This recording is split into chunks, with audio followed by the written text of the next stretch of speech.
Hey guys, tonight we are going to do something a little bit different. We're going to do some laundry.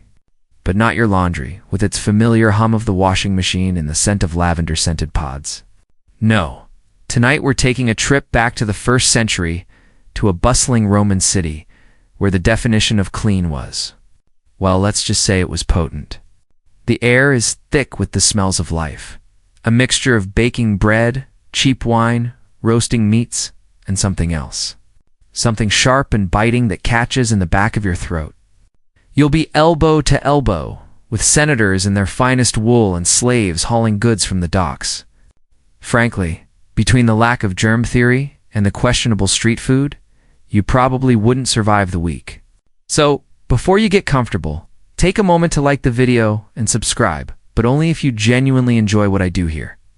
It's always wonderful to see where everyone is drifting off from, so please feel free to post your city or country and the local time in the comments below. Now, dim the lights, maybe turn on a fan for that soft background hum, and let's ease into tonight's journey together. The ground beneath your feet is uneven, made of large, dark basalt stones, worn smooth by centuries of footsteps, iron-rimmed wheels, and the endless parade of Roman life. You've arrived in a city that feels intensely, overwhelmingly alive. It's late afternoon, and the golden light of the lowering sun casts long shadows that stretch from the towering apartment blocks, the famous Roman insulae. These buildings, 6, maybe 7 stories high, they lean together over the narrow street. Their balconies and shuttered windows creating a canopy that traps the day's heat and noise. The air rings with a cacophony of sounds, the rhythmic clang of a blacksmith's hammer from a nearby workshop, the chatter of women gathered around a public fountain, the sharp cries of vendors hawking everything from figs to freshly baked bread from their ground floor stalls. Their little tabernae open to the street. A heavy wooden cart, groaning under a load of amphorae, filled with olive oil from Spain, rumbles past. Its wheels fitting neatly into the deep ruts carved into the stone road. You have to press yourself against the plastered wall of a building to let it pass. A common courtesy in a city where sidewalks are a luxury and traffic laws are more of a suggestion. It's the ancient equivalent of trying to walk down a busy street while everyone is texting, except here. The distraction is a 2,000-pound cart pulled by very unconcerned-looking oxen. You continue your walk, stepping carefully over a series of large raised stones that span the street. These are the ancient world's crosswalks. It's designed to let pedestrians cross without stepping into the muck and mire that often flowed down the center of the road. Historians still argue whether the grand aqueducts and public sewer systems, like the famous Cloaca Maxima in Rome, made these cities paragons of ancient hygiene, or if the constant overflow, lack of household plumbing, and general waste simply made them incredibly fragrant, unsanitary places to live. Looking at the brownish trickle making its way between the stones, you're inclined to side with the latter. The walls you pass are a chaotic canvas of public expression. You see faded advertisements painted in bold red letters, announcing the next gladiatorial games, complete with a star rating for the lead fighter. There are political endorsements, and even personal scribblings. The ancient version of a bathroom stall confession, someone named Secundus has declared his love for a woman named Prima, right next to a crudely drawn caricature of a local politician. It's a vivid reminder that for all the marble temples and grand forums, this was a city of real everyday people as you wandered deeper into a commercial district. Away from the grander homes, a new smell begins to dominate the air. It's not the smell of food or animals or the general city grime. This is a sharp, acrid chemical scent.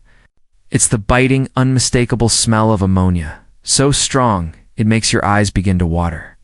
It's a smell that seems to cling to the very stones of the buildings, growing stronger with every step you take. You see people wrinkling their noses as they hurry past this particular block, some even holding a fold of their tunic over their face. Your curiosity, however, pulls you forward towards the source. The street here is wider, and you see a building that looks different from the bakeries and wine shops. It's a workshop of some kind, open to the street, with large stone vats visible just inside. There's a constant sloshing sound, and the humid, pungent air billowing from its entrance is almost thick enough to taste. You've found it. You are standing before a Roman Fullonica professional laundry. And that overpowering, eye-watering smell. Well, that's the secret ingredient, the very foundation of their entire business. You take a final breath of the relatively fresh street air and prepare to step into the world of the Roman launderer. You pause at the wide-open entrance, hesitating for a moment before plunging into the humid, ammonia-scented air. The building itself is unassuming, a functional two-story structure of timber and plaster. Its facade streaked with grime and moisture stains that tell a story of constant damp work. There's no elegant mosaic sign or grand inscription here, just a simple painted board hanging from a rusty iron hook. On it, a cartoonish figure is depicted energetically stomping in a tub, and next to it an owl, the symbol of Minerva, the goddess of wisdom and craft, who was the patron deity of the Fullones, the foolers. It's a humble advertisement for a trade that everyone needs but few want to think about too closely. What truly catches your eye, however, are the large terracotta jars, or dolia, lined up against the wall next to the entrance. They are positioned deliberately, invitingly, right on the edge of the public street. One of them is half full, with a sloshing, amber-colored liquid. It doesn't take much imagination to deduce their purpose. These are public collection vessels. You realize, with a slow, dawning sense of amused disgust, that the Fullonica has outsourced part of its supply chain to the public. Any passerby with a full bladder can make a civic contribution, a small deposit into the industrial tank of the Roman laundry service. It's an incredibly efficient, crowdsourced system for acquiring your primary cleaning chemical. This, then, is the source of the welcoming aroma. The key ingredient for getting a Roman toga brilliantly white wasn't soap, which they mostly used as a cosmetic or skin ointment, but aged human urine. The urea in urine, when left to decompose over several days, breaks down into ammonia, a powerful alkaline solution that is exceptionally good at cutting through grease, dirt, and lanolin, the natural oil in wool.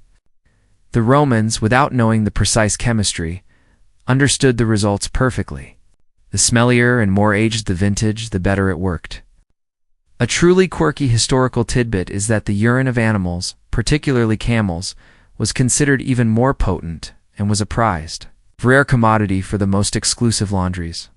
So, as you stand there, you're breathing in the fumes of a very deliberate, carefully curated chemical process. It's the smell of clean. Roman clean, this strange but vital commodity, was so integral to the Roman economy that it even drew the attention of the emperor himself. It was Emperor Vespasian, a famously practical and down-to-earth ruler, who in the 1st century AD instituted a tax on the collection and sale of urine from public latrines. When his own son, the future Emperor Titus, expressed his disgust at raising revenue from such an unsavory source, Vespasian supposedly held a gold coin under his son's nose and asked if it smelled bad. When Titus said no, Vespasian delivered one of history's most famous one-liners, pecunia non olet, or money does not stink. The tax wasn't levied on the individuals providing the raw material, but on the middlemen and the workshops like this one that bought and processed it. Historians still debate the true economic impact of this tax. Whether it was a crippling expense for small workshops or simply a standard cost of doing business, passed on to the wealthy patrons who could afford perfectly white togas. For the fullo, the owner of this establishment, it was just another line item in his budget, tax on the very essence of his trade. So while the street-side jars offered a convenient local supply, the bulk of a large Fullonica's urine would be sourced from the city's grand public latrines. You can picture them. Long, communal marble benches with keyhole-shaped openings, where dozens of citizens could sit and chat while taking care of business, with a channel of constantly flowing water beneath them to carry away the solid waste. The liquid waste, however, was far too valuable to be washed away. It was collected in large cisterns and sold off to tradesmen, primarily launderers and tanners, who used its potent properties to degrease wool and soften leather. It was a cornerstone of Roman industrial chemistry. The whole system is a testament to Roman pragmatism. Nothing was wasted, not even the most personal of byproducts. And now, having fully appreciated the bizarre and pungent economy of the Fullonica's exterior, You feel a morbid curiosity to see how this raw material is put to use. The sounds of sloshing liquid and rhythmic stomping call to you from within. You take a shallow breath, steel yourself against the ammonia, and finally step across the threshold, out of the Roman sunlight and into the dim, steamy world of the laundry workshop. The air inside is a physical presence. It's thick, soupy, and warm, a humid blanket woven from steam. It's human sweat, and the ever-present sinus-clearing temps of ammonia. It's at least 20 degrees hotter in here than it was on the street, and the sound is a dull, rhythmic symphony of sloshing water and the soft, wet thud of bare feet stomping on heavy fabric.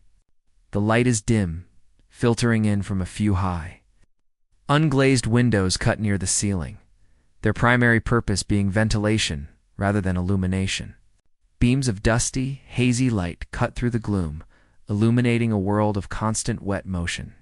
The floor is slick with water and something you'd rather not identify, sloping gently towards a central drain.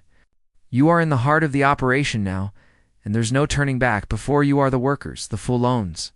They are mostly men, stripped down to simple loincloths, their bodies lean and wiry, glistening with a permanent sheen of sweat. There are no rubber boots, no safety goggles, no protective gear of any kind. This is a job you feel with your whole body, from your waterlogged feet to your ammonia-seared lungs. Some are young, barely more than boys, their movements energetic. Others are older, their faces lined and weary, moving with an economy of motion born from a lifetime of this grueling work. They move around the workshop with a practiced, sure-footed grace, seemingly oblivious to the slick floor and the potent fumes that are making your head swim. Archaeologists debate the exact layout of these workshops, but most agree they were organized into distinct zones for a clear workflow. An ancient, smelly assembly line to your left is the receiving area. It's a slightly drier corner of the workshop where a mountain of soiled laundry is piled on a large, smooth stone slab. A senior worker, a man with a perpetually furrowed brow, presides over the pile like a general surveying a battlefield. This is where the sorting happens, a crucial first step that requires a discerning eye. It's far more complicated than simply separating your whites and colors. He directs to younger workers, pointing and grunting instructions. They pick up a garment, feel its weight, examine its weave. Is it a heavy wool pianula, a traveler's cloak caked in mud from the Appian Way? That goes in one pile for a heavy-duty pre-soak. Is it a fine linen tunica, delicate and stained with wine and olive oil from a senator's dinner party? That goes into another, smaller pile for more careful handling. The Romans didn't have handy little tags sewn into their clothes with washing instructions, so the philo had to be an expert in textiles. You watch as a worker holds up the king of all Roman garments, a toga. This one, a toga virilis, the plain white toga of an adult Roman citizen, is enormous. It's a huge semicircle of heavy off-white wool, probably 9 feet wide and nearly 20 feet long. It's not just a piece of clothing, it's a status symbol, an advertisement of citizenship, and it was notoriously difficult to wear and even harder to keep clean. This one is grubby at the hem from being dragged through the city streets and has a few faint, yellowish stains near the collar. The sorter examines a particularly stubborn-looking grease stain and nods to his assistant, who fetches a small bowl of a gray, powdery substance. This is fuller's earth, a type of absorbent clay known for its ability to draw out oils. He carefully rubs a paste of the clay onto the stain. This is the ancient equivalent of a spot treatment pen, a delicate first step before the garment faces the full aggressive power of the main wash. Imagine the pressure of knowing that a single mistake could ruin a garment worth more than you might make in several months. The fullo was legally a bailey, responsible for the property in his care. A damaged toga could lead to a lawsuit. Once sorted, the piles of clothing are gathered into large wicker baskets. One basket for the rugged, everyday tunics of the workers, another for the brightly colored stolas of a wealthy matron whose expensive dyes require special attention. A third, treated with the utmost care, contains nothing but togas. The entire system is designed for maximum efficiency and minimum damage. You watch as one of the younger workers hefts a basket overflowing with dirty tunics onto his shoulder. He grunts from the weight of the damp cloth and begins to walk towards a series of deep, sunken stone vats that dominate the center of the workshop. The rhythmic stomping grows louder. You are about to witness the main event. The signature technique of the Roman laundry service, a process that is as effective as it is unpleasant. The real work is about to begin. The young worker you are watching approaches the series of vats. These aren't tubs sitting on the floor. They are permanent fixtures, built right into the structure of the workshop. They are a series of 4 or 5 circular, knee-deep stone basins, perhaps 5 feet in diameter, all connected by small channels. They look like a series of ancient, industrial-sized hot tubs, minus the inviting, clear water. The worker unceremoniously dumps the entire contents of his wicker basket, a tangled mass of grubby, off-white tunics, into the first empty vat. The heavy wool lands with a dull, wet slap. Another worker comes over, hauling a heavy clay bucket, and pours its contents over the clothes. It's the star ingredient, the aged urine, and up close, its ammonia punch is so powerful it feels like a physical blow. Your eyes sting, and you instinctively take a step back. He follows this with several buckets of water, drawn from a large cistern in the corner, until the tunics are completely submerged in a murky, frothy yellowish-brown liquid. Now, the real work begins. The young worker and 2 others climb into the vat, their bare feet sinking into the sodden mass of wool. They grip the edge of the basin for balance, and then they begin to stomp. It's a rhythmic, energetic treading, a kind of synchronized dance. This is the famous saltus fullonicus, the Fuller's dance. They lift their knees high and bring their feet down hard, churning the garments against each other and against the abrasive floor of the vat. Their movements are practiced and efficient, designed to work the alkaline solution deep into the fibers of the wool, breaking down the grease and loosening the dirt. It is, in essence, a human washing machine, with their legs providing the agitation. The sound is a constant hypnotic squelch, a wet percussive beat that provides the underlying rhythm of the entire workshop.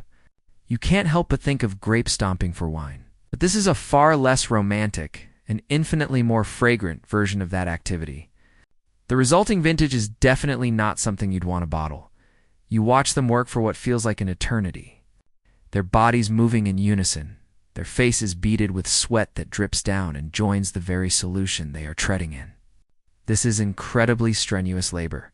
The wool, once saturated, becomes immensely heavy. And the constant resistance of the water and fabric is a powerful workout for their legs and core. Historians and archaeologists still debate whether this process was done in cold or warm water. Some excavated Fullonica show evidence of nearby furnaces, suggesting they heated the water to accelerate the chemical reaction of the ammonia, making it a more effective degreaser.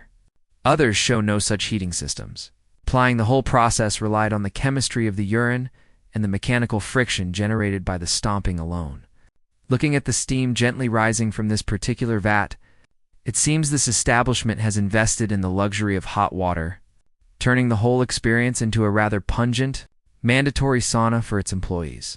The most jarring part of the scene is the workers' complete immersion in this caustic chemical bath. Their feet and legs, up to their knees, submerged for hours a day in a solution that is actively breaking down oils and organic compounds. One can only imagine the state of their skin. While wealthy Romans might have used olive oil as a moisturizer, it's unlikely these laborers had access to such luxuries for skin protection. A quirky but grim tidbit is that some scholars speculate they may have used leftover animal fats or other crude bombs to create a protective barrier. But it's more likely they simply developed thick, calloused, perpetually irritated skin. It was just one of the many physical costs of the job. It's a full-body commitment to someone else's cleanliness. A far cry from the modern spa treatment where you might pay a premium for a detoxifying foot soak. Here, the detox is for the toga, not the person. After about 20 minutes of relentless stomping, the senior worker you saw earlier comes over. He peers into the vat, now a churning soup of filth and foam, grabs a corner of a tunic, and rubs the fabric between his thumb and forefinger. He seems to be judging its texture, its cleanliness, by feel alone. He grunts in satisfaction, a signal that this cycle is complete. The workers climb out, their legs dripping, and pull a large wooden plug at the bottom of the vat. The foul, dirty water gushes out and flows down the slanted floor into the central drain, on its way to the city's sewer. The first and filthiest part of the cleaning process is over. The garments, now stripped of their grease and heavy dirt, lie in a sodden gray heap ready for the next stage, rinsing. The heap of sodden wool lies in the bottom of the now drained vat like a defeated gray sea monster. The initial greasy filth is gone, dissolved and washed away by the potent ammonia solution. But the job is far from over. The garments are degreased, but they aren't truly clean. They still carry a faint grayish tinge, and more pressingly, they are thoroughly saturated with their rather personal cleaning agent. Another worker now reaches into the vat and begins hauling the heavy, dripping tunics out, placing them into a large wicker basket. It's clear that urine, for all its chemical prowess, was merely the opening act. Now it's time for the supporting cast of cleaning agents to take the stage. The basket is carried over to a different part of the workshop, a section with large, raised stone tables that look a bit like butcher's blocks. Here, another set of workers takes over for the finishing cleanse. Next to the tables are several large sacks filled with different powders and minerals. This is the Fullonicus pantry, its arsenal of grime-fighting ingredients. One of the most important of these is the one you saw used for spot treatments earlier, Creta Fullonia, or fuller's earth. It's a fine light gray clay, soft and chalky to the touch. A worker scoops a generous amount into a wooden bowl and mixes it with a bit of water, creating a thick, smooth paste. He then slathers this paste onto one of the damp tunics, working it deep into the wool fibers with his hands. It looks less like doing laundry and more like icing a very lumpy gray cake. This clay is chemically inert, but its microscopic structure is incredibly porous, making it a master of absorption. It acts like a chemical magnet, latching onto any remaining particles of dirt and residual oils that the ammonia missed, pulling them out of the fabric. While the clay was a powerful tool for absorbing impurities, for actual chemical cleaning and brightening, the Romans relied on other powerful alkalis besides their favorite homegrown product. In another corner, you see a large barrel with a small spigot at the bottom. It's filled to the brim with fine, whitish-gray wood ash, sourced from the city's countless bakery ovens and public baths. A worker is slowly pouring water over the top of the ash. What's dripping slowly from the spigot is a clear, slippery, and highly caustic liquid lye. This is a basic form of potassium hydroxide. It's one of the most ancient and effective cleaning agents known to man, and the fundamental ingredient for making soap. This concentrated lye solution was likely to harsh for most garments, but a diluted version would have been a powerful brightener for stubborn whites, especially for the all-important togas. Historians still argue about how widespread the use of true soap. A combination of lye and animal fat was in Roman laundries. While they certainly knew how to make it, evidence suggests it was more commonly used for medicinal or cosmetic purposes, and that for laundry. These raw alkaline ingredients were preferred for their raw power. For more delicate fabrics, like the fine linen and imported silks worn by the wealthy, even diluted lye or the vigorous clay treatment would be too harsh. For these, the Fullo turned to nature's gentle detergents. You watch a woman in a quieter corner of the workshop, working at a separate, smaller basin. She's swishing a brightly colored stola, a woman's dress, through water that has a light, frothy foam on top. She's using soapwort, a common roadside plant whose roots and leaves contain high concentrations of saponins. When crushed and agitated in water, these saponins create a mild, soapy lather that cleans effectively without damaging delicate fibers or causing expensive dyes to fade. This is the quirky, artisanal side of Roman laundry, knowing that a patrician's silk scarf required the gentle touch of a wildflower, while a soldier's cloak needed the industrial might of fermented urine and wood ash. It was a level of textile knowledge that has been almost entirely lost in our age of universal chemical detergents. So, see, the Fullonica was a far more complex chemical laboratory than it first appeared. It wasn't just about stomping in urine. It was a multi-stage process involving a carefully selected sequence of treatments. First, the ammonia bath, to break down the heavy grease and oils. Then, a targeted application of absorbent clays to pull out particulate matter, and finally, a wash with a powerful or gentle alkaline solution, depending on the fabric, to whiten, brighten, thin, and complete the cleaning. Each garment received a bespoke treatment based on its material, its color, and its level of filth. As you watch these different processes happening all at once, the workshop transforms from a scene of crude, smelly labor into a place of specialized, if still very smelly, craft. The piles of treated garments are now ready for the next. And perhaps most crucial, a thorough and complete rinsing to wash away every last trace of these potent, foul-smelling cleaners. The baskets of chemically treated, clay-caked garments are now hauled to the opposite end of the workshop. And as you follow, the atmosphere begins to change dramatically. The air, while still humid, loses its sharp acidic bite. The overwhelming stench of ammonia is replaced by the much more pleasant, earthy smell of clean water and damp stone. The dominant sound is no longer the rhythmic, squelching thud of stomping feet, but the constant, gentle roar of flowing water. It's a soothing, rushing sound that echoes off the plastered walls, a welcome respite for your beleaguered senses. You've reached the rinsing complex, the great cleansing heart of the Fullonica, and it is a marvel of Roman hydraulic engineering in miniature.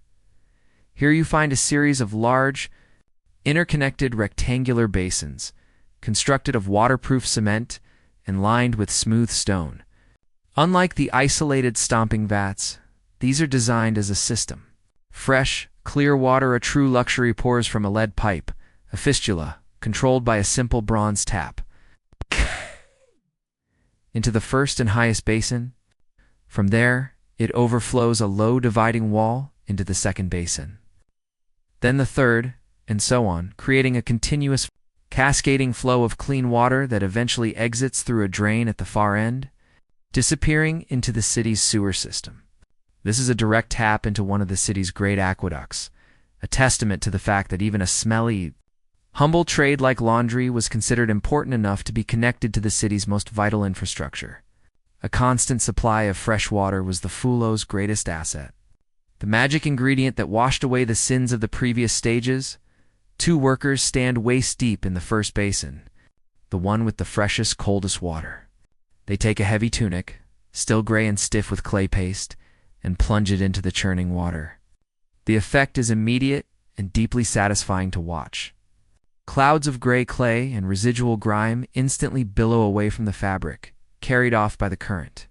They agitate the garment vigorously, lifting the heavy, waterlogged wool and slapping it against the surface of the water, then plunging it back down.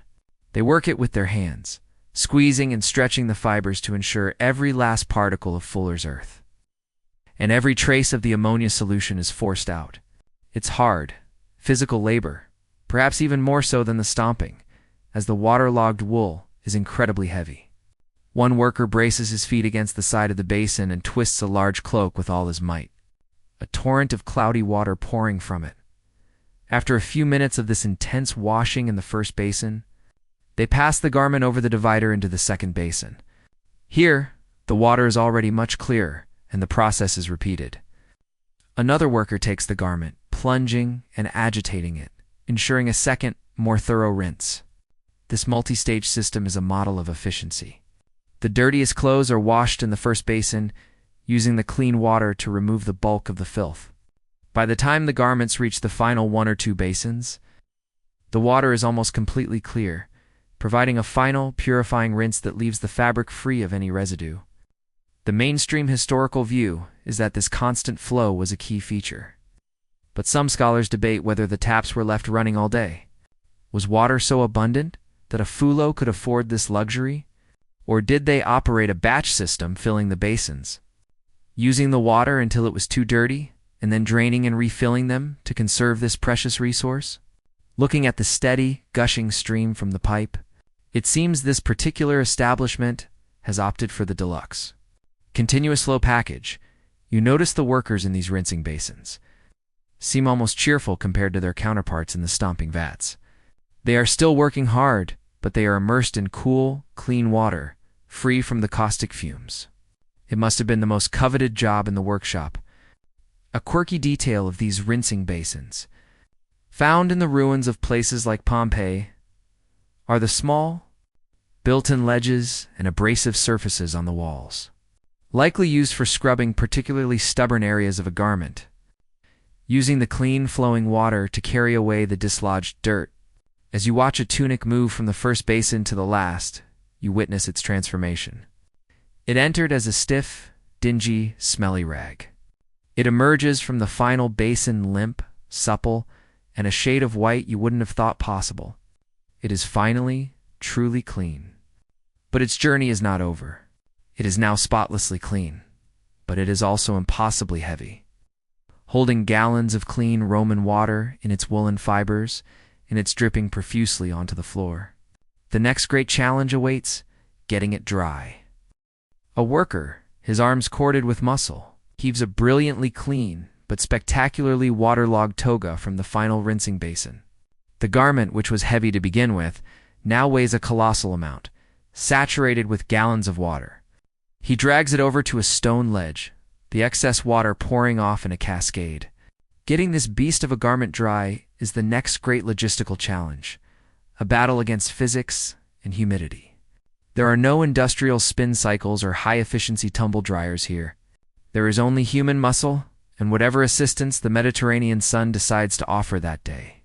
The first step is to get as much water out as possible, and this requires a process of brute force wringing that makes you tired just watching it. Two of the strongest workers grab the toga, one at each end. They plant their feet, brace themselves, and begin to twist in opposite directions. It's the ancient equivalent of a two-man CrossFit workout, a grueling test of grip and core strength. The thick wool resists, groaning under the strain, and a torrent of clear water gushes out, pooling on the floor before running towards the drain. They twist and twist until the fabric is as tight as a ship's rope, their knuckles white, their faces grimacing with the effort. A final, mighty heave, and they hold it for a moment before carefully unwinding it. The toga is still damp, of course, but it's no longer dripping, and it has lost a significant amount of its water weight. For smaller items like tunics, a single worker can manage, leaning back with the fabric looped around a sturdy wooden post to get the necessary leverage. This entire stage is a testament to the sheer physical strength required for a job that we now accomplish with the push of a button. The now damped garments are gathered once more into wicker baskets and carried to yet another part of the establishment. Some Fullonica had open-air courtyards for this, while multi-story workshops, like the one you're in, often had a dedicated upper floor or a flat roof, accessible by a set of steep wooden stairs. You follow a worker up these stairs and emerge into the brilliant afternoon sunlight. The air up here is a blessed relief, fresh and breezy, carrying the distant city smells but free from the chemical intensity below. Rows of simple clotheslines made of thick hemp rope are strung between wooden posts. Here, the everyday items, the tunics, the loincloths, the simple cloaks are hung up to dry in the sun and wind, just as you might hang your own laundry. It's a timeless, familiar scene. The Fullo's greatest business partner and his greatest adversary was the weather. A week of clear, sunny skies meant high productivity and happy customers. A week of rain meant a backlog of damp, musty-smelling wool and a potential financial disaster. But for the most important garments, the togas, a simple air drying wasn't enough. To achieve that perfect, brilliant status symbol white, the Romans employed one last chemical trick. In a covered section of the roof, you see several large, strange-looking structures. They look like giant upside-down wicker baskets, dome-shaped and about 7 feet tall, with a wide opening at the top. This is a viminia cavea, a wicker cage specifically designed for the final crucial stage of whitening. A worker brings one of the damp, wrung-out togas and, with the help of another, carefully drapes it over the top of the frame, spreading the heavy fabric so it hangs down evenly on all sides, like a ghostly tent once the toga is in place. Another worker brings over a small, shallow metal or ceramic dish. Inside it is a pile of lumpy yellow rock. It's sulfur, or as it was more commonly known, brimstone. He places the dish on the ground directly underneath the center of the wicker frame, and Using a spark from a flint and steel, he lights it. The sulfur begins to smolder, not with a bright flame, but with a low, blue, ethereal glow, releasing a thick, white, and incredibly pungent smoke. It's a sharp, choking smell, like 1,000 burnt matches. The polar opposite of the ammonia smell, but equally unpleasant. This is the mainstream historical fact of Roman bleaching, the sulfur fumes. Specifically, the sulfur dioxide gas would rise and become trapped within the wicker dome, enveloping the damp wool. The gas reacts with the water in the fabric, creating a mild sulfurous acid, which acts as a powerful reducing bleach. It strips the last vestiges of yellowing from the wool fibers, brightening the white to an almost supernatural degree. Historians still debate the safety protocols, or lack thereof, for this process. How did the workers avoid inhaling the toxic fumes in what was often an enclosed space? It's likely they simply learned to hold their breath and work quickly, another occupational hazard in a long list of them. It was the ancient world's extra white setting, finishing touch that separated a decent wash from a truly professional, patrician-worthy cleaning. The toga now hangs, shrouded in its chemical mist, slowly drying and whitening, nearly ready for the final steps of pressing and finishing. The toga, now bone-dry and smelling faintly of a strange but not entirely unpleasant combination of sunshine and burnt matches, is brought down from the rooftop. Other garments, the everyday tunics and cloaks, collected from the lines where the Mediterranean breeze has done its work. The fabric, particularly the heavy wool, is stiff and a little scratchy from the washing and air-drying process. It's clean, certainly, but it lacks the soft, luxurious feel that a wealthy Roman would expect from a professional laundry service. The final transformation from merely clean to impeccably finished is about to take place in the last section of the workshop, the finishing department. This is where the true artistry of the phyllo comes to the forefront. Separating a basic wash from a premium restoration, a worker lays a freshly dried tunic on a large, smooth wooden table. He then picks up a peculiar-looking tool. It's a flat wooden paddle, about the size of a hairbrush, but instead of bristles, its surface is covered with the dried, spiky heads of the teasel plant, a type of thistle. This is a carding comb, a simple but remarkably effective device for raising the nap of the wool. He begins to brush the fabric, always in the same direction, with long, gentle, yet firm strokes. The sound is a soft, rhythmic scratching, asha, H-H-H-F, Sh-H-H-F, Sh-H-H-F, that is surprisingly calming. With each pass of the thistle comb, you can see the surface of the wool transforming. The tiny, compressed fibers are lifted and fluffed, and the stiff, flat fabric begins to regain its soft, fuzzy texture. It starts to look and feel new again. For particularly fine garments, an even more peculiar tool was sometimes used, a frame holding a piece of dried, spiky hedgehog skin. This is the kind of wonderfully weird historical tidbit that reminds you of the sheer ingenuity of the ancient world. They used whatever nature provided to achieve the perfect result. This process, known as napping, not only made the garment feel softer and warmer, but also helped to obscure the weave of the cloth, giving it a more uniform and pleasing appearance. Once the fabric is brushed to a satisfactory softness, it's ready for the final and most impressive stage, pressing. You move to the center of the finishing area, where a colossal piece of equipment dominates the space. It's a screw press, a machine so large it looks like a piece of architectural furniture. Two upright posts, thick as tree trunks, support a massive horizontal beam. Passing through this beam are two enormous wooden screws, each one intricately carved from a single piece of hardwood. Hanging from these screws is the prelum, a heavy, flat platen of wood, perhaps 6 feet long and 3 feet wide. This machine is the Roman equivalent of a hot steam press, and it worked by applying immense, even pressure to workers begin the process. They lay a large, clean linen sheet on the heavy stone base of the press. Then, they take the magnificent toga that was bleached with sulfur. They fold it with a precision that would make a modern retail worker weep, creating neat ruler straight lines. The folded toga is placed carefully in the center of the linen sheet, and another sheet is laid over the top to protect it. Now, the workers each take a long wooden lever, which they insert into holes carved into the heads of the giant screws. They begin to walk in a slow, patient circle, turning the screws. With a deep, groaning creak of wood against wood, the heavy platen begins its slow descent. The sound is incredible, a low groan of tortured timber under immense strain.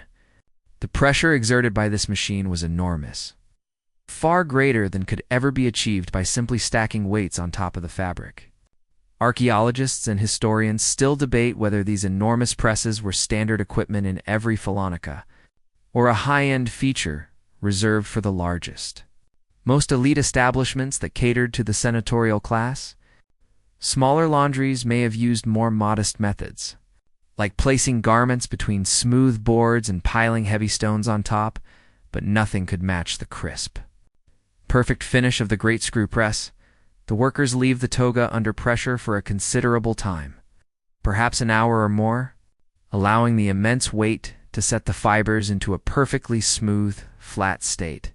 When they finally reverse the process, the groaning of the wood returning as the platen is raised, the result is breathtaking. The toga they lift from the press is a work of art. It is brilliantly white, impossibly soft, and pressed into such sharp, perfect creases that it looks more like a sculpture than a piece of clothing. Every trace of its journey, the street grime, the food stains, the sweat of its owner, the pungent baths it endured, the stiffening from the sun has been erased. It has been reborn. It is now ready to be draped artfully over the shoulders of a senator, a walking symbol of his purity, his status, and the incredible, smelly, back-breaking labor of the Roman laundry. The perfectly pressed toga is now a masterpiece, a testament to the brutal, multi-stage process it has endured. It's ready to be collected by a senator's slave, who will likely hold his breath while in the workshop and then hold the garment at arm's length. On the journey back to his master's villa on the Palatine Hill, but as this one perfect garment is finished, you look around and realize the work is far from over. Baskets of less prestigious items still wait to be brushed and pressed. The sun is sinking lower, painting the sky outside in shades of orange and purple. But inside the Fullonica, the day's labor continues under the flickering, greasy light of oil lamps. It's time to consider the life of the people who perform this smelly, it's essential service day in and day out. You've been a silent observer for a few hours, but for the Fullones, this is their entire world. Their day began long before you arrived, before the sun had even risen. The fires to heat the water would have been lit in the pre-dawn chill. The first batches of overnight soaked garments already being moved to the stomping vats while the rest of the city still slept, and their day will end long after sunset, when the last tunic is hung to dry and the vats are scrubbed for the next day's onslaught. This is a life of relentless, repetitive, physical toil. There are no weekends off, no paid holidays. The laundry needs to be done, and the city never stops producing it. The only breaks are for religious festivals, and even then, the backlog would be waiting for them the next morning. So who are these people? For the most part, they are free-born citizens, but from the lower rungs of the Roman social ladder, they are the working class, the plebs. A mainstream historical fact is that while some very large laundry operations might have been staffed by slaves, the majority of Fullonica were family-run businesses or employed free wage earners. The man who owns this shop, the dominus, is likely a respected craftsman. A man of some means who has invested heavily in his property and equipment, like that enormous screw press. The workers, the operari, like the ones you've been watching, are paid for their labor, though their wages would be modest. It's a skilled trade.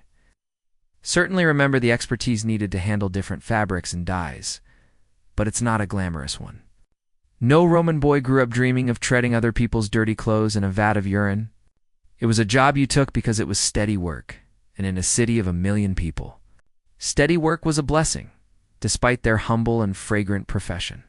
The Fullones had a surprising degree of professional organization and civic pride. They were members of a collegium, a trade guild.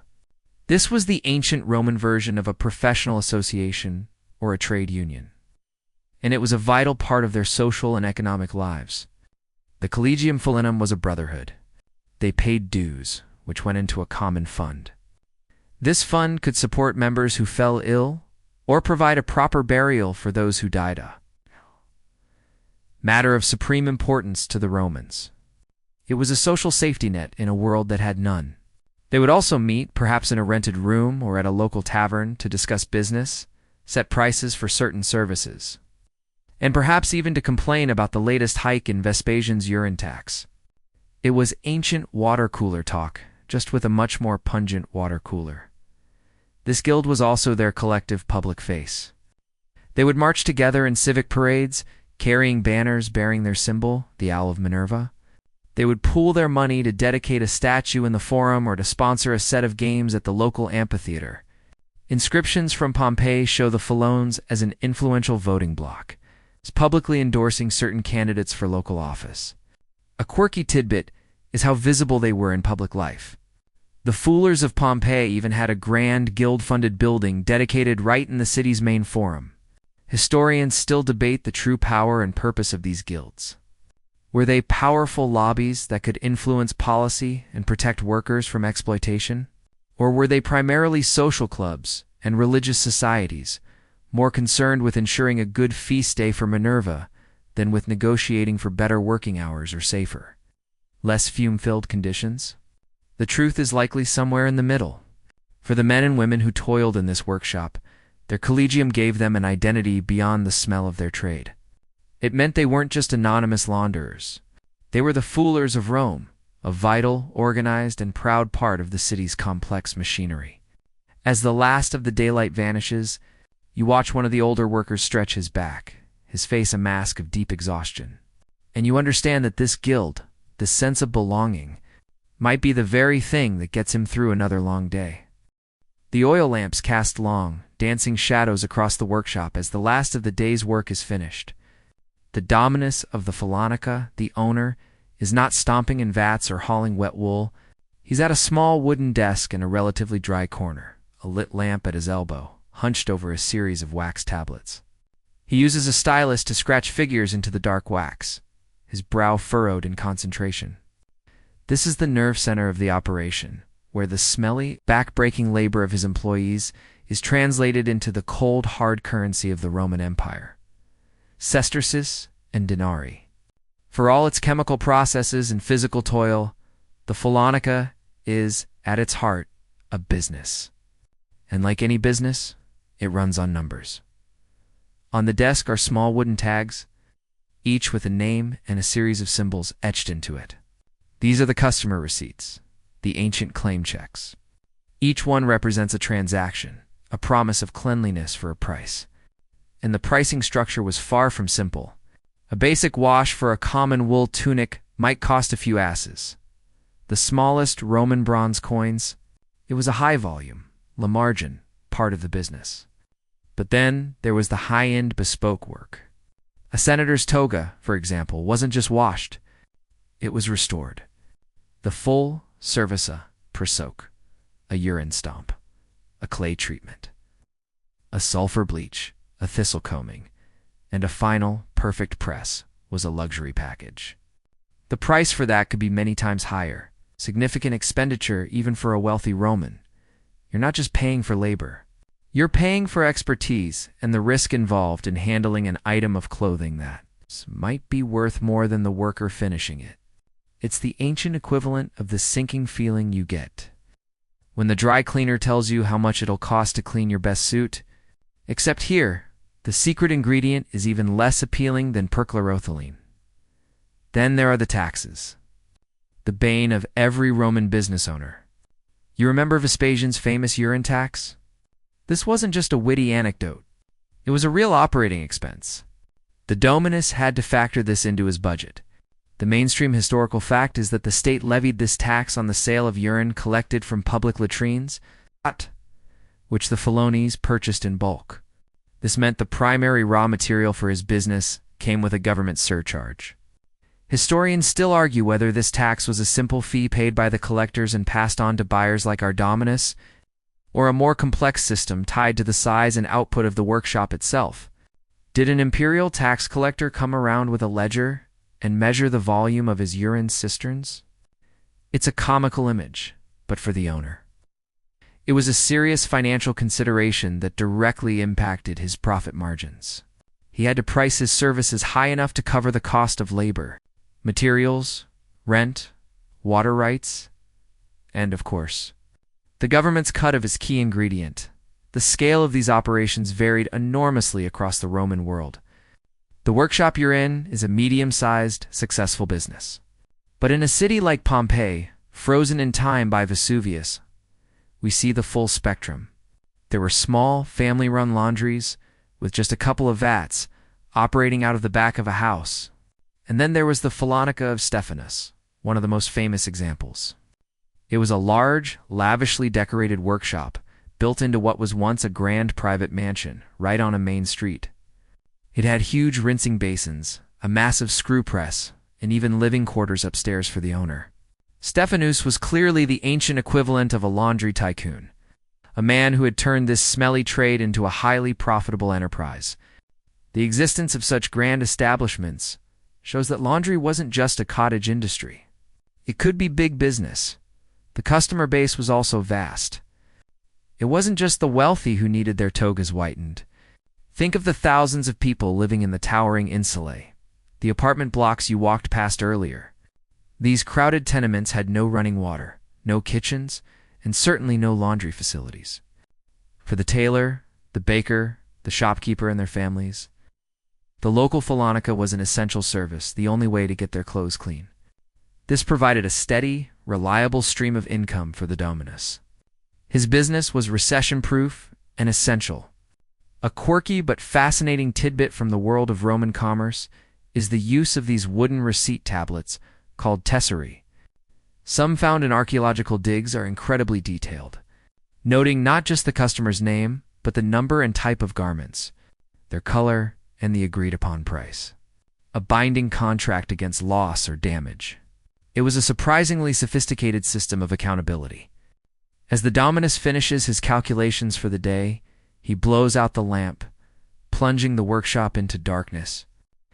The only sounds now are the slow drip of water from a leaky pipe and the distant murmur of the city settling down for the night. The air still hangs thick with the smell of his trade, smell that, to him, is the smell of money. The darkness of the workshop is short-lived. Long before the first rays of sun strike the tops of the tallest apartment blocks, the dominus is back, unlocking the heavy wooden doors. The workers arrive shortly after, ghosts in the pre-dawn gloom, their faces already set in masks of grim determination. The fires are stoked, the lamps are relit, and the familiar pungent smell of ammonia begins to build once more as the first batch of urine is poured into the stomping vats. The great, smelly machine of the Fullonica rumbles back to life. Yesterday, you saw the process, the craft, and the business. Today, as you watch the workers begin their grueling routine, your focus shifts to the immense personal cost of this profession. You're about to spend a day observing the many hazards of the trade. The unseen dangers that were simply an accepted part of a Roman, launderer's life. The most immediate and inescapable hazard is the very air they breathe. The atmosphere in the workshop is a toxic cocktail. The primary ingredient, of course, is the ammonia. While it's a fantastic degreaser, it's also a powerful irritant to the respiratory system. Breathing in these fumes, hour after hour, day after day, would lead to a host of chronic problems. You can imagine a persistent, hacking cough being the unofficial soundtrack of the Fullo's life. The delicate tissues of the lungs, sinuses, and eyes would be under constant attack, leading to inflammation, breathing difficulties, and a heightened susceptibility to infections like bronchitis and pneumonia. Then, remember the bleaching process upstairs. When the sulfur smolders, it releases sulfur dioxide, another highly toxic gas. Inhaling it can cause severe respiratory distress. A mainstream historical fact is that the Romans had very little concept of long-term occupational health or invisible airborne threats. If something didn't kill you immediately, it was generally considered safe enough. There were no health and safety inspectors, no ventilation requirements beyond a few windows, no protective masks. The workers simply endured the chemical assault as a non-negotiable part of their job. Next, consider the constant pervasive dampness. Every surface in the Fullonica is slick with water, and the air is perpetually humid. For the workers in the treading and rinsing vats, their feet and legs are submerged in water, often of questionable cleanliness, for most of the day. This prolonged exposure would have had ruinous effects on their skin. You can easily imagine them suffering from conditions similar to trenchfoot, with their skin becoming waterlogged, blistered, and prone to severe fungal infections. The constant moisture would lead to rashes, sores, and ulcers that would be slow to heal in such an unsanitary environment. A quirky and rather grim tidbit is the potential folk remedy they might have used. Lanolin, the natural grease from wool, is an excellent water repellent and skin conditioner. It's entirely possible that a fullo, after spending his day aggressively stripping lanolin out of a customer's toga, might have then taken some of the raw, uncleaned wool and used its grease to create a protective barrier on his own raw, chapped skin. It's the ultimate irony, using the very substance he's paid to remove in order to protect himself from the process of removing it. Then there is the sheer bone-breaking physical exhaustion.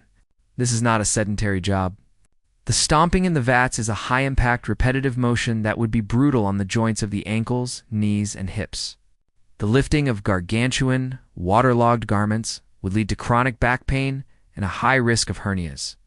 The forceful wringing of heavy wool would strain the muscles of the arms, shoulders, and back to their absolute limit.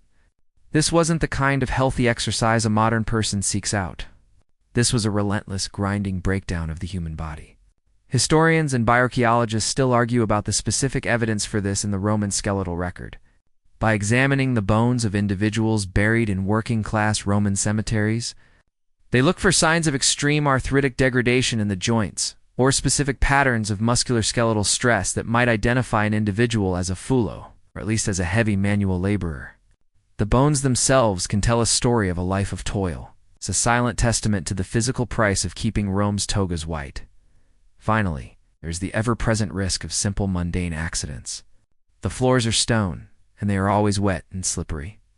A fall could easily result in a broken bone, a cracked skull, or a tumble into one of the vats. If the workshop used heated water, as many did, the risk of serious scalds and burns was constant. In an era before emergency rooms and antibiotics, even a seemingly minor injury, a deep cut or a bad burn, could become infected and prove fatal. The workers moved with a practiced, careful gait, but a moment's inattention could have devastating consequences.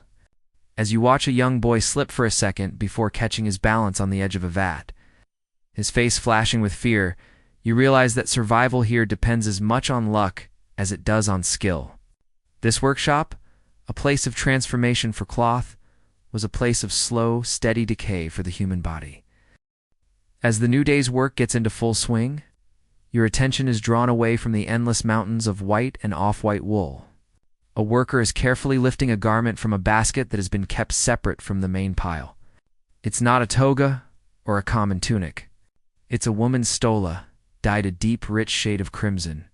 In the hazy light of the workshop, the color seems to glow with an inner warmth.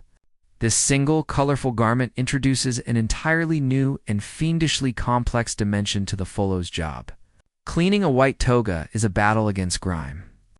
Cleaning a colored garment is a delicate and high stakes tightrope walk between removing the stain and not removing the astronomically expensive dye along with it. The Romans loved color. Their city wasn't the pristine landscape of white marble we see in movies. It was a riot of painted statues, decorated buildings, and, most importantly, colorful clothing. Dyes were derived from a huge variety of sources: plants, insects, and minerals, and they were often breathtakingly expensive. A mainstream historical fact is that the most prized color of all was Tyrian purple, a vibrant, permanent dye extracted from the glands of thousands of tiny murex sea snails. A single pound of this dye required processing over 250,000 snails, and its cost was, quite literally, worth more than its weight in gold.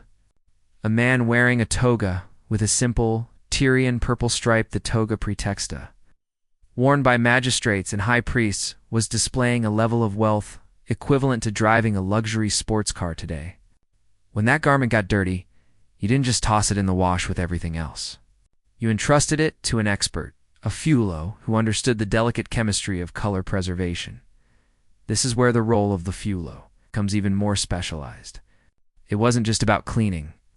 It was about color restoration and maintenance. Ancient dyes were notoriously unstable. They were susceptible to fading from sunlight, running when wet, and reacting unpredictably with different cleaning agents. A fullo had to be as much a chemist as a launderer. Historians still debate the precise relationship between Fullonica laundries and tinctoria dye shops. Were they always separate businesses, or did many laundries offer dyeing services on the side? The most likely answer is that while full-scale dyeing was a separate craft, skilled fullo was certainly expected to perform color touch-ups and brightening as part of his service. He was the ancient world's all-in-one dry cleaner and color restoration specialist. You watch the worker with the crimson stola? He isn't taking it to the stomping vats. That would be a catastrophe. The harsh alkaline urine solution would almost certainly cause the red dye to bleed and fade. Instead, he takes it to a much smaller individual stone basin in a corner of the workshop. He fills it with clean, cool water.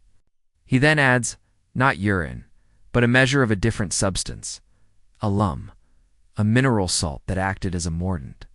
Mordants are chemicals that help to fix a dye to the fabric's fibers, making it more permanent and vibrant.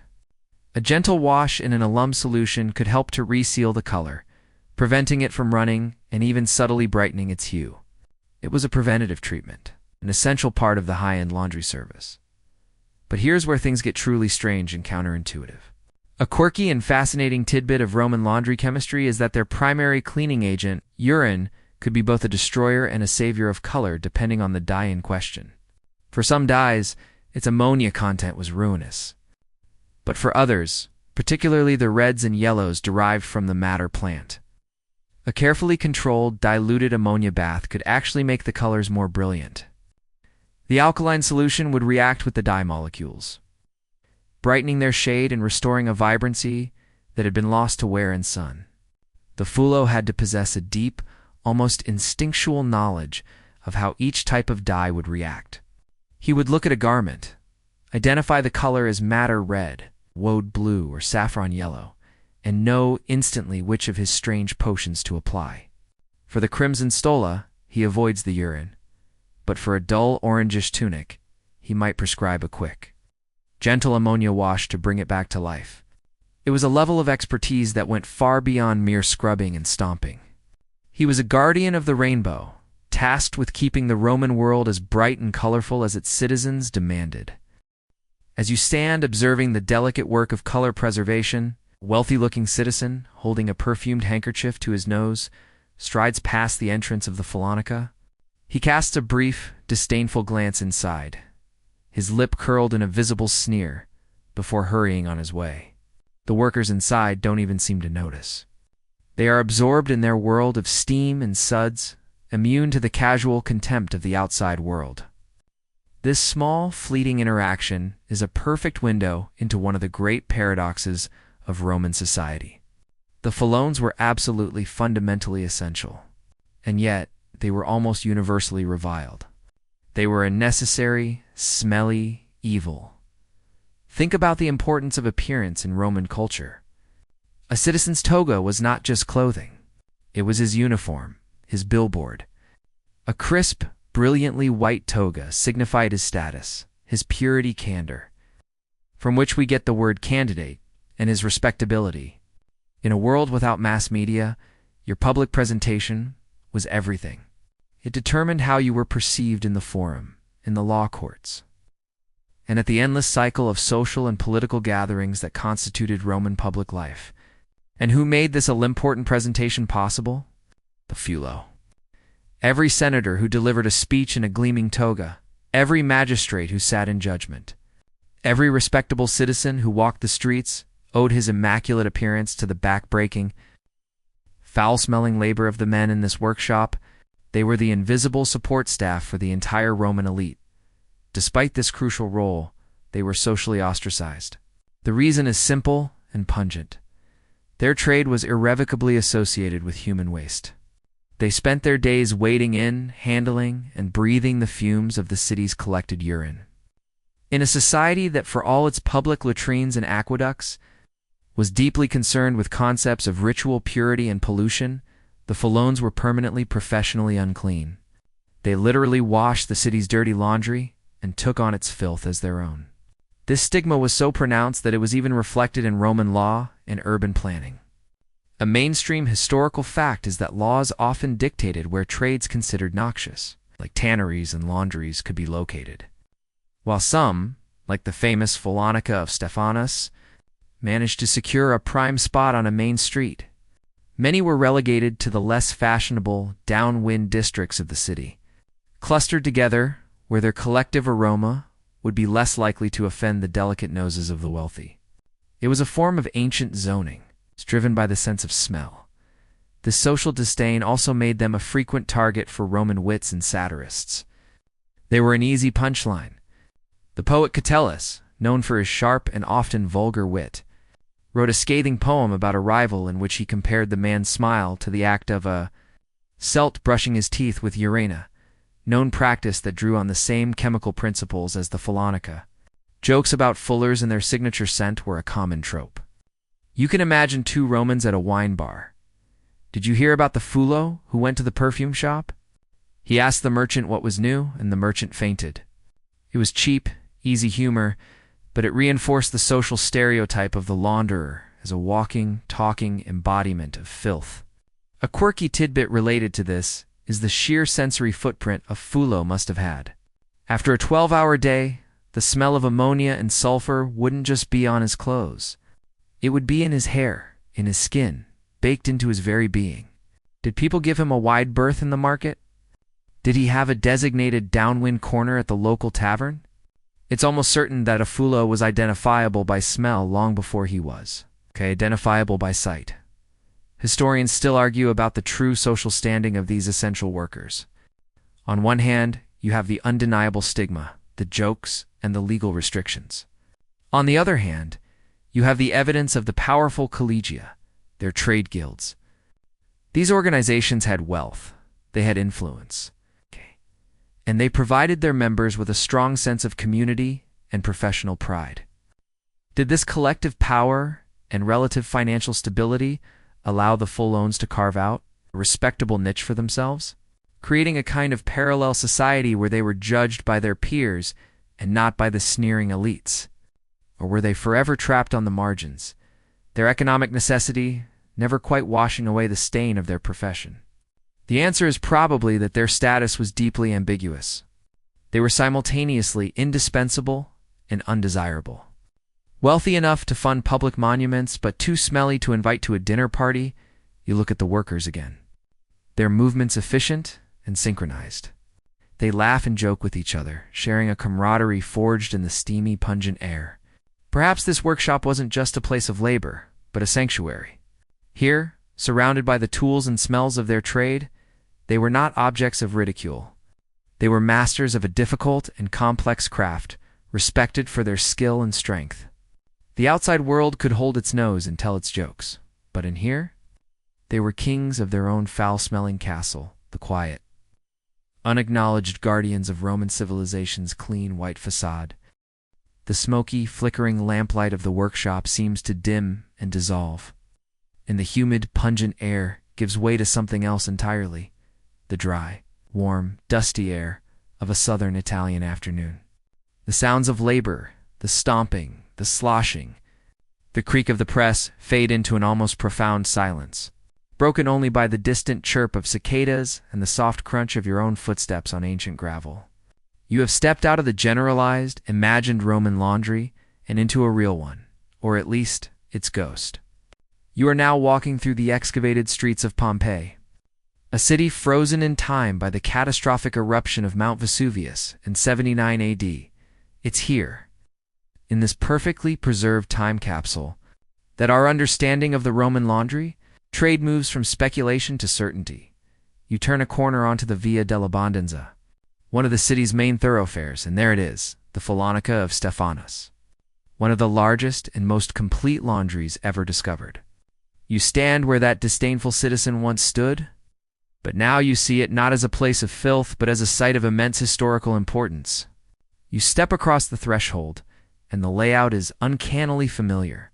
It feels as though you've walked onto the set of the story you've been living for the past few hours. To your right, you see them. The large, sunken circular basins, their stone and waterproof cement perfectly preserved. You can run your hand along the smooth, worn rim, where the workers would have braced themselves. You can almost hear the phantom echo of their rhythmic stomping. Almost smell the ghostly aroma of ancient ammonia rising from the empty vats. It's one thing to imagine these structures.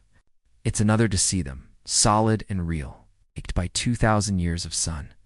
Walking further in, you enter what was once a grand atrium of a wealthy house. The impluvium, the central pool for collecting rainwater, has been repurposed into a large, rectangular rinsing basin, its sides raised and plastered. This is a mainstream historical fact confirmed by archaeology. Many of Pompeii's most successful commercial establishments were retrofitted into older, grander residential buildings. A business owner like Stephanus would buy a declining patrician's mansion on a prime street and convert its elegant spaces into a functional industrial workshop. Historians still argue about what this trend signifies. Was it a sign of a dynamic rising merchant class taking over from a declining aristocracy? Or was it simply a pragmatic adaptation to the city's dense urban fabric? A way of getting a large, well-watered property in a central location. Looking at the functional, but decidedly unglamorous basins sitting in the middle of what was once a beautiful courtyard, it feels like a victory for commerce over class. But the most incredible treasures of the Pompeian laundries are the ones that give a human face to the labor. On a wall in the Fullonica of Veranius Hypsaeus, another large laundry, a series of frescoes were discovered that serve as a complete, illustrated manual of the trade.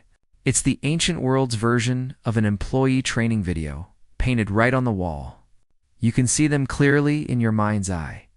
One panel shows a worker with his tunic hitched up, standing in a small niche-like vat, his feet energetically stomping on a pile of cloth. Another scene depicts a worker brushing a piece of fabric that is draped over a frame, using that familiar thistle comb to raise the nap. A third shows a man carrying one of the large, dome-shaped wicker frames, the Viminia cavea. On his shoulders, with the family's pet owl, the symbol of their guild perched right on top. And perhaps the most famous image shows two young men handing a finished, folded garment to a well-dressed woman, presumably the customer. A quirky and charming tidbit is that these paintings are simple, almost cartoonish in style, but they are bursting with life. They capture the energy and movement of the workshop, providing irrefutable proof of the processes that before were only described in texts by authors like Pliny the Elder. They are a message from the Fullones themselves. A proud depiction of their craft. You wander to the back of the building, into a large open-air courtyard where the clotheslines would have been strung. You can see the large stone base where a massive screw press once stood. The wood long since carbonized and gone, but its footprint undeniable. You see the channels for water, the drains, the large cisterns. It's all here. The entire system, every stage of the process you have witnessed, is laid out before you in stone and plaster. Pompeii makes it breathtakingly real. These weren't just abstract laborers. They were people like Stephanus and Veranius Hypsaeus, real entrepreneurs. Their workers were men and boys with names now lost to time, who stood right where you are standing now, their bodies sweating, their lungs burning, their hands chapped and raw. The eruption of Vesuvius was an unimaginable tragedy, but its blanket of ash was an unparalleled preservative, saving for us an entire, smelly, wonderful chapter of Roman daily life that would have otherwise been washed away. The owner of the Fullonica, the Dominus, bolts the heavy wooden doors from the inside, his movements slow and methodical in the near-total darkness. The day is finally truly done. The last of the workers have collected their meager pay and vanished into the twilight. Their shoulders slumped with a weariness that seems to have settled deep into their bones. The workshop is silent for the first time in nearly 18 hours. The only sound is the slow, steady drip of water from a rinsing basin tap that never quite closes properly. The air, though still thick with the ghost of ammonia, has lost its aggressive edge and now hangs still and heavy, a soupy chemical fog. The fires are banked, the tools are tidied, and the vats sit like dark open mouths, waiting to be fed again at dawn. You slip out just before the final bar is dropped into place, leaving the sleeping, light, smelly giant behind you, and step back out into the Roman evening. The transformation of the street is remarkable. The relentless, chaotic energy of the afternoon has dissipated, replaced by a gentle, languid calm. The blacksmith's hammer is silent, the vendors have packed away their wares, and the heavy ox carts are gone, banned from the city center during these hours to allow for easier foot traffic. The sky above the towering insulae is a deep, bruised purple, the first few stars beginning to prick the darkness. Here and there, the warm, flickering orange glow of an oil lamp spills from a ground-floor tavern or an open doorway, creating pools of soft light on the dark basalt stones of the street. You begin to walk, your footsteps echoing softly in the relative quiet. The sharp smell of the laundry begins to fade with every step you take, replaced by the evening aromas of the city, the scent of wood smoke from 1,000 cooking fires, a hint of incense from a small household shrine dedicated to the Lares, the guardian spirits of the home, and the damp, earthy smell of the nearby Tiber River. You find yourself wandering towards the river, the source of the city's life, and, conveniently, its final destination for all waste. As you get closer, you see the great stone embankment, the Murus Terenti. This is where the Cloaca Maxima, the city's great sewer, finally disgorges its contents into the river. This is the end of the line for the dirty water from the Fullonica, which, after flowing through the workshop's drains and into a neighborhood sewer pipe, has now joined the collective filth of the capital on its journey to the sea.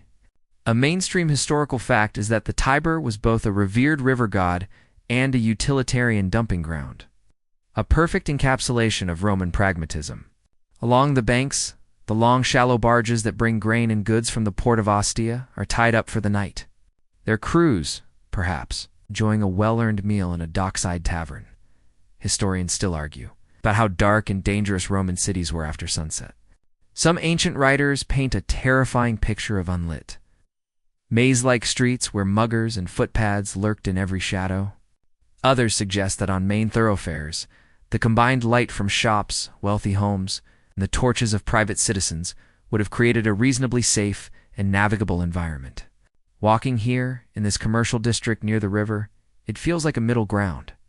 The main street is navigable by the light from the buildings, but the narrow side alleys that branch off it are pitch-black voids, full of unseen scurrying things and imagined threats.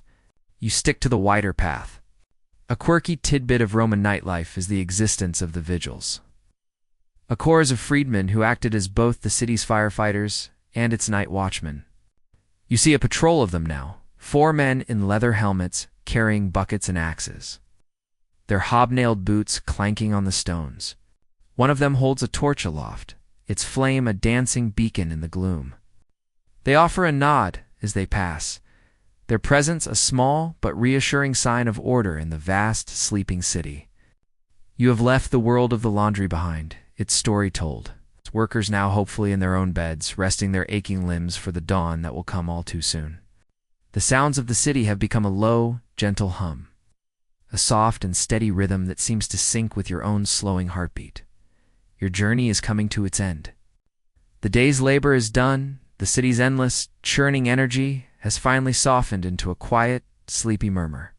The air is cool now, and the soft, flickering lights of the lamps along the path seem to grow warmer, more inviting, pulling your focus inward, away from the grand stone monuments and towards the simple, steady act of breathing. Let the last echoes of the Roman streets fade away completely, like ripples on a still, dark pool of water. There is nothing left to see, nothing left to do. The work is finished, and the time for rest has finally arrived. All that remains now is the gentle, quiet dark, a soft and welcoming blanket that settles over you.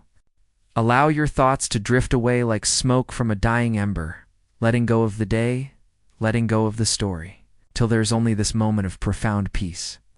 The quiet hum of the ancient city has been replaced by an even deeper, more peaceful silence, a silence that invites you to finally, gently close your eyes. Let your breathing be slow and deep, a quiet tide pulling you further and further into a well-deserved, peaceful sleep. The story is over. Now, just rest.